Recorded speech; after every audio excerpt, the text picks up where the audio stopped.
Beli iPad di tahun 2023 worth it enggak?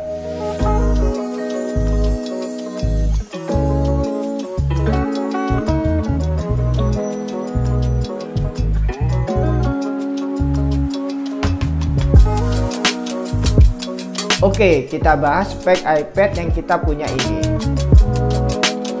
Chipset yang dipakai iPad 9 adalah chipset A12 yang dimana iPhone 11 itu punya. Layarnya 10,2 inch, pas banget buat gambar. Layarnya Retina display, masih 60 fps. Kamera depan dan belakang sebiji asal ada aja, kurang lebih ya gitulah.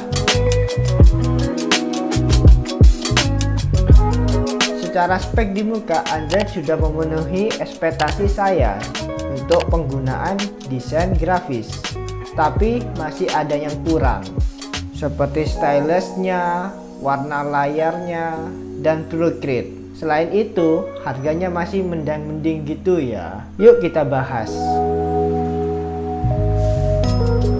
Apple Pencil pertama still the best, meskipun Apple Pencil 2 lebih bagus lagi. Apa yang dipunya stylus dari tab Android masih belum memenuhi ekspektasi saya. Saya udah cobain dari stylusnya Samsung, stylusnya Huawei. Entah kenapa masih lebih cocok Apple Pencil ini. Selain itu, ada hal lain yaitu Procreate. Procreate hanya bisa diinstal di iPad. Betul, Procreate hingga saat ini masih hanya tersedia di iPad, belum tersedia di tablet Android. Entah kenapa developernya tidak mengembangkan di Android ya. Procreate harganya murah, hanya 150.000, bisa dibeli di App Store dan lisensinya seumur hidup, lifetime license. Nice. Sangat worth it untuk dibeli mau kalian yang masih belajar ataupun yang sudah pro. F-nya nyaman dipakai, brushnya feel natural gitu. Untuk fiturnya pas, cocok untuk ilustrator. Untuk bahas Procreate di video lain aja ya. Pertanyaannya, apakah di tablet Android udah ada app yang lebih proper yang sekiranya mendekati Procreate gitu? Sebenarnya ada. Sejauh ini yang pernah gue coba yang proper itu CSP. Tapi kalau CSP ini yang gue gak suka itu sistem lisensinya, yaitu sistem subs atau lifetime. Namun lifetime-nya cukup mahal. Buat yang mau mulai gambar, masih belajar, mungkin masih mikir-mikir buat beli CSP. Kenapa saya prefer iPad? Ya, karena layarnya sudah standar Retina display, 100% sRGB, dan lumensnya cukup buat outdoor. Tidak perlu khawatir saat kerja di luar. Sebagai desainer dan ilustrator, wajib betul punya layar minimal 100% sRGB. Syukur-syukur udah P3. Selain itu, saya suka rasio layarnya, yaitu 4:3. Lebih ngotak, lebih pas menurut saya. Kesannya lebar, tidak terlalu memanjang gitu. Secara harga, apa yang didapat masih masuk akal. Mau kalian beli baru atau second, ini lebih worth it menurut saya. iPad 9 ini cocok buat kalian yang penghobi gambar, yang masih belajar, masih seneng-seneng gambar, belum cari duit, mungkin mengeluarkan budget. Dengan harga iPad 9 ini pas buat kalian. Tapi kalau iPad Pro hanya untuk sekedar hobi, belum cari duit sih berlebihan sih menurut saya.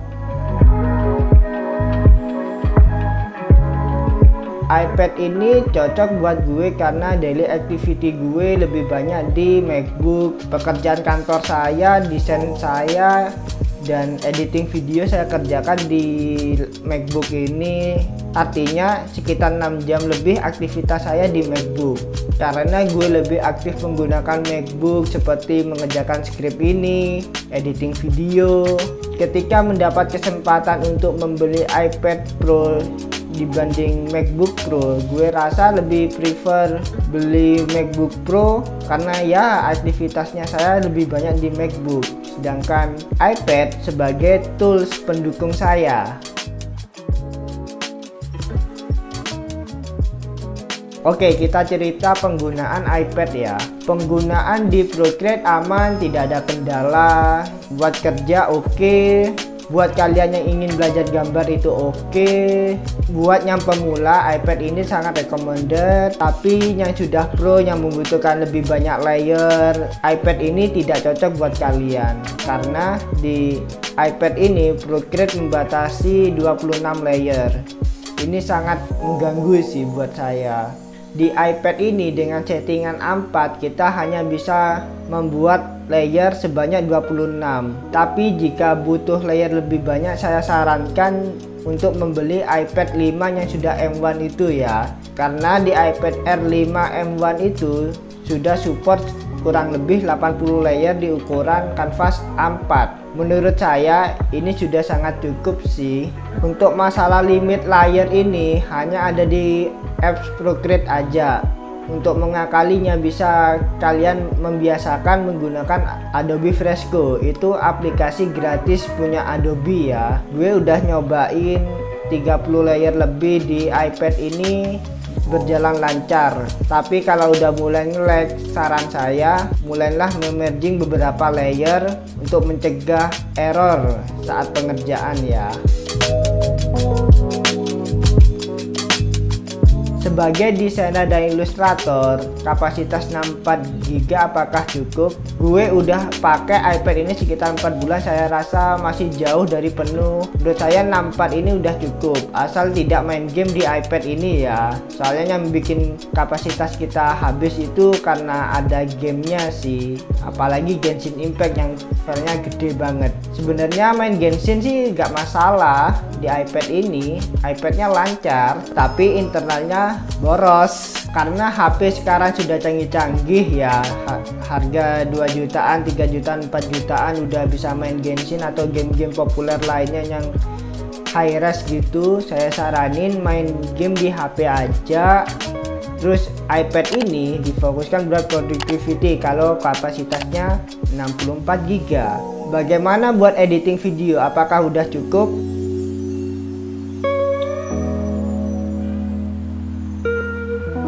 Buat editing video apakah sudah cukup? Sudah gue coba di ukuran video 1080 60 fps. Menurut saya ini udah cukup. Untuk editing casual seperti buat story, buat reels ini cukup banget. Saya udah coba ngedit menggunakan VN, CapCut, preview lancar, render cepet. I think no have problem here. Kesimpulannya, iPad ini cocok buat kalian yang mau mulai gambar, pemula, yang mau mulai gambar, masih belajar gambar, ini cocok banget buat kalian. Untuk kapasitas 64 tentu saja sangat cukup, asal gak main game di iPad ini ya.